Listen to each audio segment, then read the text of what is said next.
اکرم صلی اللہ علیہ وسلم نے فرمایا تھا، وہ حدیث میں نے شروع میں آپ کو سنائی ہے، بدأ الاسلام غریبا وسیعود کما بدا۔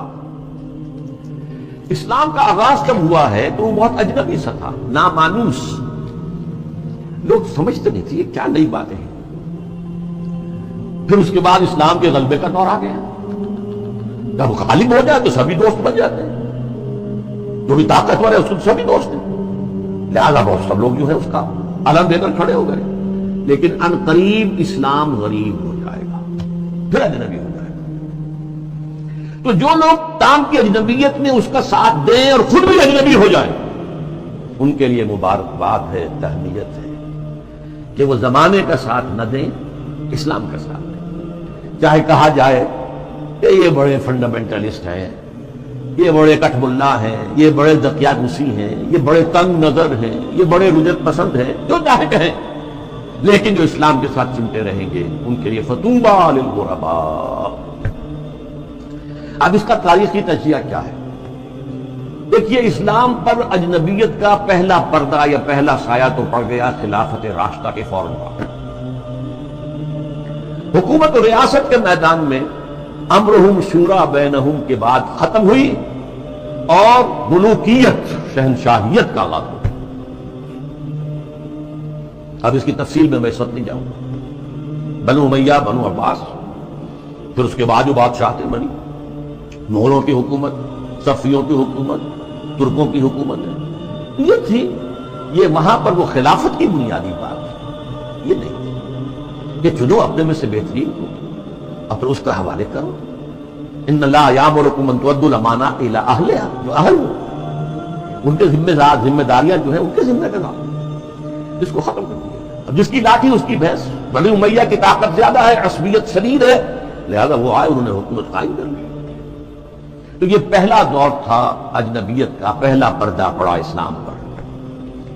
دوسرا پردہ کچھ عرصے کے بعد جب ملوکیت نے خوب پنجے گاڑ لیے، مضبوطی ہو گئی اور ملوکیت شہنشاہیت میں تبدیل ہو گئی، یہ دور بنو عباس ہے۔ اس میں معیشت کے میدان میں بھی آ گیا معاملہ۔ ایک طرف جاگیرداری جو ملوکیت کی بنیاد ہوتی ہے، ہر جگہ مشرق و مغرب میں شہنشاہیت اور بادشاہیت میں آپ کو جاگیرداری ملے گی۔ جاگیردار ہوتے 30,000 منصبدار، 20,000 منصبدار، ان پر حکومت قائم ہوتی اور ان کے لیے ضروری ہے مزارعت۔ آپ نے بہت بڑی جاگیر دے دی ہے، لیکن کیا وہ شخص خود کاشت کر لے گا؟ وہ تو کسی کو بٹائی پر کاشت کے لیے دے گا۔ یہ زمین کا سود ہے جو سب سے پہلے اسلام میں لایا، جس کو حرام مطلق قرار دیتے ہیں امام ابو حنیفہ بھی رحمۃ اللہ علیہ، جو اصحاب الرائے کے سر خیل ہیں، امام ہیں، اور امام مالک بھی رحمۃ اللہ علیہ جو اصحاب الحدیث کے سر خیل ہیں اور سب سے بڑے ان کے نمایاں ہیں۔ لیکن یہ شام، اور پھر بیع مؤجل، بیع مرابحہ کے عنوان سے نقد کے معاملے میں بھی جو ہے، کرنسی کے معاملے میں بھی وہ ایک سود کی ہلکی سی شکل داخل۔ یہ دوسرا دجالیت کا دور پوری دنیا میں بھی آیا، بینکنگ، انٹرسٹ بیسڈ کیپٹلزم، اور کچھ اسلامی ممالک کے اندر بھی، جیسا کہ میں نے عرض کیا کہ اس راستے سے چور دروازوں سے داخل۔ اب تو اس کا ہے مسئلہ، وہ ہے معاشرت اور تہذیب پر۔ اس کی وجہ کیا ہے؟ اس تمام دور میں مسلمانوں کی تہذیب، ان کا طرز بود و باش، ان کی معاشرت اور ان کا آئلی نظام، ان کا خاندانی نظام، ان کے آئلی قوانین انٹیکٹ رہے۔ چاہے دور ملوکیت جو ہے بنو امیہ کا تھا، وہ دور ملوکیت بنو عباس کا تھا، اور چاہے اور دوسرے بادشاہوں کے دور تھے، اس میں جہاں ریاست اور سیاست کی سطح پر جو ہے وہ پردہ پڑ گیا، پھر معیشت کے معاملے میں بھی پردہ پڑ گیا، تہذیب وہی رہی، وہی تہذیب، وہی مشرق سے مغرب تک مسلمانوں کی معاشرت، آئلی قوانین، سب وہی رہے، جو کہ تو رہے۔ مسلم کلچر وجود میں آیا ہے، چنانچہ مسلم آرکیٹیکچر وجود میں آیا۔ یہ مورش آرکیٹیکچر جو ہے دنیا میں مشہور ہوا، اسپین کے اندر خاص طور پر مکان بنانے کا ایک خاص انداز، زنان خانہ علیحدہ ہے، مردانہ علیحدہ ہے، پہلے مردانہ ہے، پھر اس کے بعد ڈیوری آئے گی اور زنانہ جو ہے وہ حصہ شروع ہوگا۔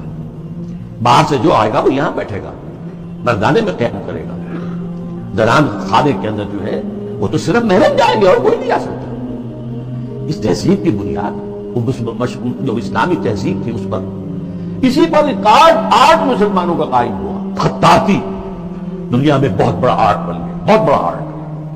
ہاتھ سے منہ قلم سے جو آرٹ پیدا کیا وہ خطاطی کی شکل میں آیا، یا عام بظاہر فطرت کی نقاشی. تو یہ ہے جو میری بات ہے وہ سمجھ لیجئے کہ تہذیب میں فرق نہیں آیا، آئلی نظام میں فرق نہیں آیا، معاشرتی اقدار میں فرق نہیں آیا، چاہے سیاسی اور معاشی اعتبار سے دجالیت جو ہے مختلف ادوار سے گزر کر آ گئی. اب ظاہر بات ہے کہ دجالیت کا آخری حملہ جو ہے وہ اس تہذیب پر ہے. چادر اور چار دیواری کا جو حصار ہے، قلعہ ہے، اس کو توڑ جو نظر کر مخلوط معاشرت آ گئی. بے پردگی، عریانی، فحاشی اور مخلوط معاشرت جو ہے اس کو آپ کرو، فروغ دو، پھیلاؤ. آزاد شہوت رانی ہے، اس کو فروغ دو، جس کے نتیجے میں شادی کا مقدس جو ایک بندھن ہے اس کی حیثیت ختم ہو گئی. جیسا کہ آپ کو معلوم ہے ویسٹ میں اب یہ شادی بیاہ جو ہے وہ تقریباً یعنی یوں سمجھیے کہ مفقود ہونے والی بات ہے. وی آر لیونگ ٹوگیدر، مرد اور عورت ساتھ ہم رہ رہے ہیں لیکن ہم شادی شدہ نہیں ہیں. We are not married. اولاد ہو رہی ہے. بش نے کئی دفعہ واس کہا ہے شادی کرو شادی کرو شادی کرو. کیوں کہہ رہا ہے؟ اس لیے کہ وہاں تو شادی بھی کرتا ہی. آئلی قوانین ایسے غیر فطری ہیں کہ کوئی مرد اس کو گوارا نہیں کرتا کہ وہ شادی کے بندھن میں بندھے اور قانونی طور پر اتنی زد میں آ جائے ان قوانین کے. یار لیونگ ہو گیا تھا، بات ہو گیا، علیحدہ ہو گیا، سیپریٹ ہو گیا، تو اس سے کوئی کسی کو قانونی ذمہ داری نہیں ہے مرد کے اوپر. خاندانی نظام کی بہتری یہ ہے جو آخری حملہ ہے دجال کا. اور یہ حملہ جیسا کہ میں آپ سے کہتا ہوں کہ دنیا میں کہہ چکا ہوں، دنیا کے بہت بڑے حصے میں تو پورے طور پر آ چکا. ابھی عالم اسلام میں یہ اتنا فروغ نہیں پا سکا ہے. ابھی کچھ نہ کچھ خاندانی قدریں موجود ہیں، کچھ بزرگوں کا احترام ہے، شادی کا بندھن کی اس کی کوئی اہمیت ہے، اس کا ایک تقدس ہے، شرم و حیا کی کوئی قدر و قیمت ہے، عصمت و عفت کا کوئی تصور ہے، وہ بھی کوئی اعلیٰ قدر ہے. ستر اور حجاب کے کچھ نہ کچھ بہرحال اگرچہ بہت بڑے پیمانے پر وہ فتنہ ہمارے ہاں بھی آ رہا ہے لیکن ابھی کچھ نہ کچھ بقایا ہے. اور یہ سب عالمی سطح پر ہو رہا ہے. مسلمانوں کی تہذیب کی یہ جڑ اور بنیاد کاٹنے کے لیے ذرا یاد کیجئے قاہرہ کانفرنس ہوئی سب سے پہلے عالمی سطح پر، ویمن لب، عورتوں کی آزادی کے لیے. پھر بیجنگ کانفرنس ہوئی، پھر بیجنگ +5 کانفرنس ہوئی یونائٹڈ نیشنز آرگنائزیشن کی جنرل اسمبلی کے تحت. اور اس میں کیا سفارشات دی گئی یہ پہلے بھی میں بیان کر چکا ہوں. نمبر 1، ہومو سیکسولیٹی کو کوئی عیب نہ سمجھا جائے.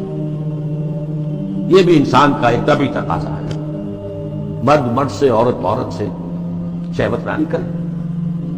یہاں تک کہ مرد اور مرد کی شادی اور عورت کی شادی. ایک مرد جو ہے وہ شوہر ہے، دوسرا مرد بیوی ہے. ایک عورت شوہر کے درجے میں ہے، دوسری عورت بیوی کے درجے میں.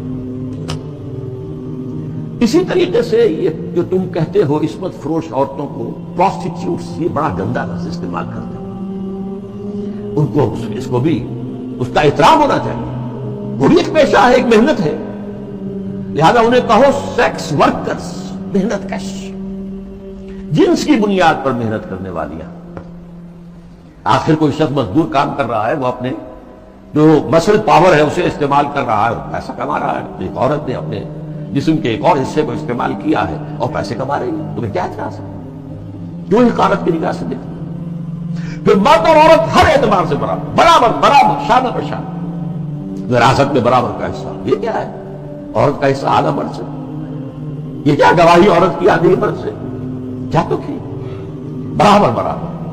اور عورت اگر شادی کر کے تمہارے گھر میں آباد ہو جاتی ہے تو اگر وہ گھر کا کام کاج کرے گی تو اجرت لے گی اس پر، اس کو حق حاصل. اور اسی طریقے سے اگر وہ پریگننسی کی مصیبت جھیلتی ہے اور چائلڈ برتھ کی تکلیف تو اس پر بھی اجرت طلب کر سکتی ہے شوہر سے.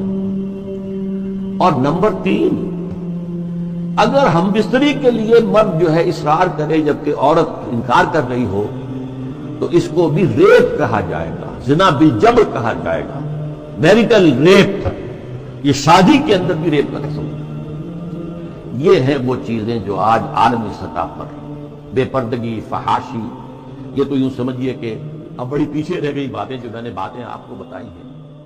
یہ یونائٹڈ نیشنز کی جنرل اسمبلی